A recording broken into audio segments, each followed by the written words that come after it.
Olá, olá, amigo enxadrista, amiga enxadrista. Herzog aqui com você no canal As Soluções Criativas. Para a gente tratar do tema desta semana, que vai ser estratégia. Será que você sabe reconhecer os temas estratégicos do xadrez ao longo de uma partida? Será que você vem tendo alguma dificuldade em função disso? Essa proposta de hoje aqui da percepção enxadrística, nós vamos tentar nos situar aí nesta questão. Temos aqui o tabuleiro do Lichess com uma partida, né, jogada aí de blitz outro dia, na qual aconteceram aqui alguns detalhes, né, interessantes, e aí eu vou me utilizar da partida para estar mostrando para vocês. Eu fui o condutor das pretas nesta oportunidade. Meu adversário de brancas jogou peão-dama. Né? Uma abertura que traz um desafio envolvendo este bispo, que normalmente não consegue se desenvolver nessa diagonal, nem nesse tipo de abertura. Então, esse é um desafio para o jogador de pretas diante de uma abertura peão-dama. Fiz aqui uma sequência de abertura que é a defesa ninzo-índia, e aí retornei o meu bispo para esse lugar.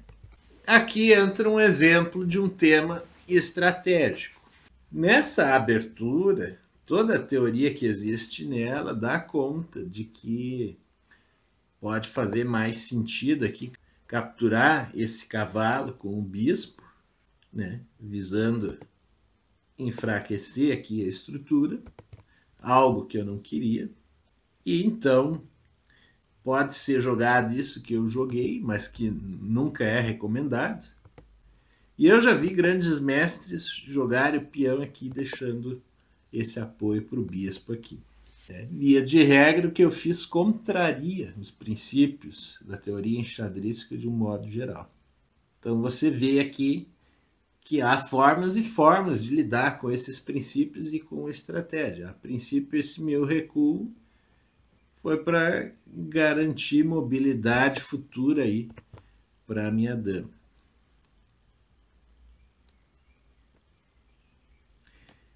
E aqui você vê, né, que houve uma certa priorização desta casa. Esse bispo voltando, ele sustenta esse cavalo que suporta, né, esta casa junto com a dama. E mais esses dois peões. Então você vê aqui, ó, que ambos os jogadores têm momentos, né, em que não seguem, digamos assim, recomendações usuais de estratégia. Ah, isso é bom, isso é ruim? Depende, é um jogo entre humanos. Se fosse entre máquinas, a posição talvez já tivesse bem doida aqui, com um monte de capturas. Aí aqui um pouco de reforço a mais neste cavalo e a dama para posições em que normalmente eu gosto de jogar quando eu estou nessas aberturas de peão-dama.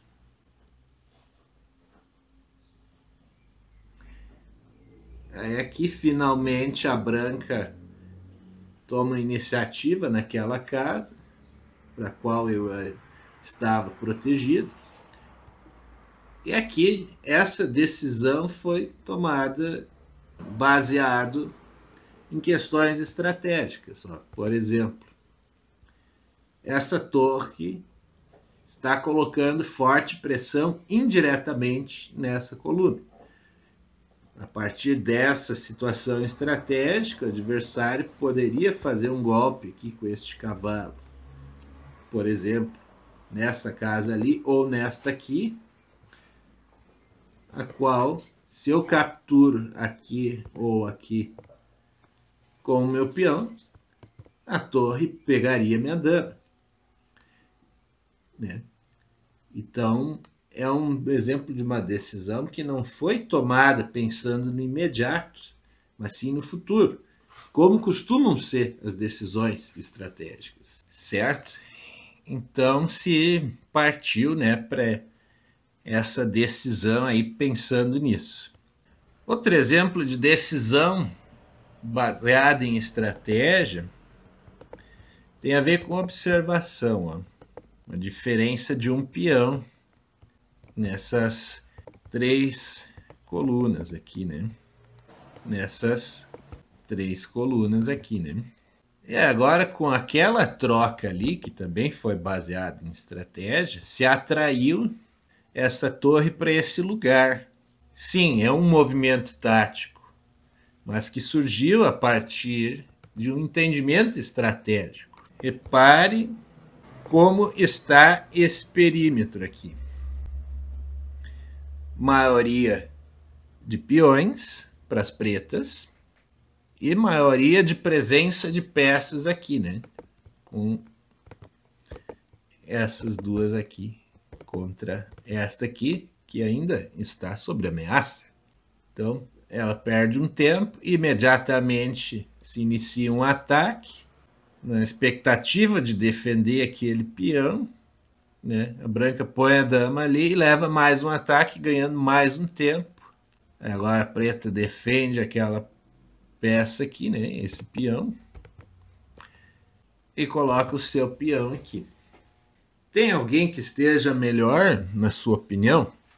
Escreve aí um comentário para que eu possa saber. O que está acontecendo a princípio é que pretas isolaram essas casas brancas aqui, trancando esses peões aqui, que não estão defendidos por outras peças, né? A não ser este aqui que é defendido por este aqui. Então, repare que é um jogo de xadrez um tanto diferente, né, do que só ficar capturando peças. Esse peão, por exemplo, teve a ver com a proteção do rei no futuro. E esse aqui, por exemplo, a possibilidade de fazer o cavalo se mover novamente. Ó. Ele veio em busca de capturar, né, essa peça aqui e colocar uma pressão aqui. Né? Com esse recuo, defende-se ambas ameaças e ainda cria-se oportunidade do bispo se mover naquele outro lado, né? O qual, nesse momento, se viesse o bispo branco aqui, né, seria a recaptura, né, garantindo proteção aqui para o sistema.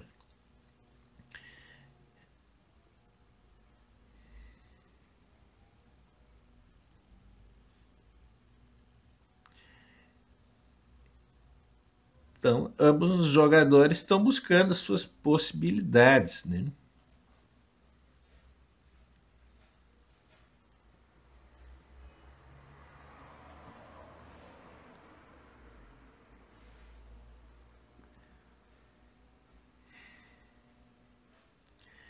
Aí veio aqui esta ameaça, e nesse momento a quantidade geral de peões está rigorosamente igual. Né? Mas por que essa proposta aí de uma troca de damas aqui? Estávamos pensando, né, no final. Não apenas no final que pode surgir, né, mas olha aqui no final desta combinação, né? 2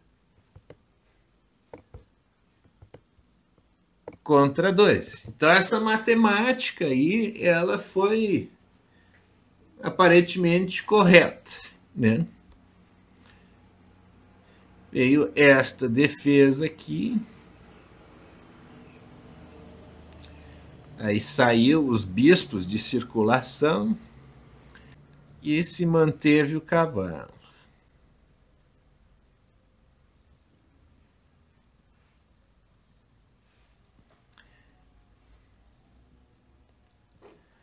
Esse aí que as ameaças são bem concretas, né?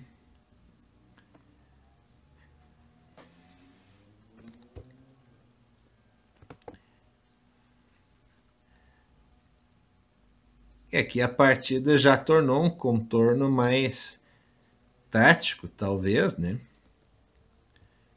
Com a branca ameaçando colocar a torre aqui na sétima, né? Que é um padrão estratégico. Mas ela não se fragou desse golpe aqui, ela perdeu a torre em sequência. E aqui a forma que se chegou ao mate foi muito interessante. Branca não quis voltar ali, né, para não perder mais um peão, né, que eu poderia dar um cheque a descoberto ali, vencendo mais um peão. Só que aqui a branca está presa, ó. Só tem esta casa aqui para o futuro. E aí, a partir dessa observação a respeito do território, a gente consegue deduzir taticamente o que fazer, né? Eu fiz um cheque aqui. Ele voltou. Eu coloquei essa defesa aqui, né? Essas casas estão ambas trancadas, né? Pensando numa fuga do rei. Ele captura e leva o mate aqui. Com esse vídeo, procurei te mostrar minimamente, a partir do entendimento que eu tenho hoje sobre estratégia, o quanto esses elementos são presentes numa partida de xadrez. E olha que eu posso ter deixado escapar muita coisa. Mas a princípio eu considero, né, porque eu venho estudando praticamente só isso ao longo desse ano, que eu já tenho um entendimento bem razoável a respeito. E aí, agora, quero aproveitar para refletir contigo o seguinte: quais são os dramas que a gente pode ter, né, envolvendo estratégia? Muitas vezes, pela falta da estratégia, qualquer proposta de cálculo que a gente faça acaba não se sustentando. A gente perde força nos ataques, ou às vezes a gente deixa escapar o ponto que é a força do adversário para realizar a defesa. Então, a estratégia está sempre sustentando as ações do xadrez. Por isso que, inclusive, aqui a gente tratou ela, né, como a mãe de todas, né, de todas as instâncias aí do xadrez. Então, com a falta de conhecimento de estratégia, muitas vezes a gente avalia mal uma posição, calcula errado, toma decisões incorretas e perde. Essas derrotas podem demandar reações e sensações as mais diversas. Você sabe lidar com isso? Você já entende o quanto isso está presente no seu jogo? E do jeito que está, influencia para o bem ou influencia para o mal? Ah, mas eu não sei ainda. Quer descobrir como que isso está hoje e como que você pode ajustar para começar a jogar um xadrez bastante consistente? Mentoria rumo ao centro do jogo. 21 dias aí para que a gente entenda bem a sua percepção, domine sua reação e conquiste a consistência. São ciclos, né, em que a gente faz análise aí das suas partidas, né, cria recomendações para você experimentar aí e vai descobrindo como realizar esse ajuste. Olha só que interessante. Então, fica a oportunidade, você pode consultar informações e o orçamento aqui no link da descrição, certo?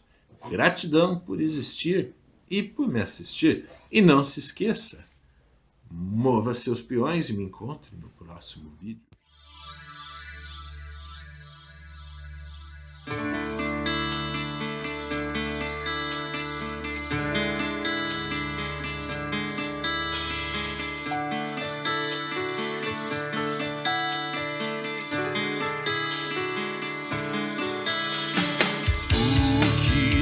Da vida